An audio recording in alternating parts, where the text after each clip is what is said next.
ሰው ያለ ኢየሱስ በምድርም በሰማይም ተስፋ የለው። የመንግስተ ሰማያት መግቢያ ቁልፉ ኢየሱስ ነው። ሰው ደግሞ መንግስተ ሰማያት ካልገባ ለዘላለም በሲኦል ሲሰቃይ ይኖራል። ያለው እድል በምድር ላይ ባለ እድሜ ስለ ኢየሱስ ስለ አዳኙ ስለ ዘላለም ሕይወት ማሰብ። አንድ ጥያቄ በውስጥ ዘላለሜን የት ነው ማሳልፈው? ዘላለም ውስጥ ሞት የለም። ዘላለም ውስጥ እረፍት የለም።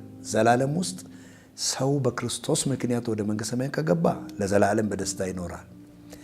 ዘላለም ውስጥ ሰው ለዘላለም ያለ ክርስቶስ ከሆነ ለዘላለም ትሉ የማይሞትበት እሳቱ የማይበርድበት በሲኦል ከሰይጣን ጋር ሲሰቃይ ይኖራል። ከዛ መውጣት አይቻልም። የዘላለም ውሳኔ የሚወሰነው ዛሬ በህይወት እያለ ነው። የኔ መልእክቴ ነው።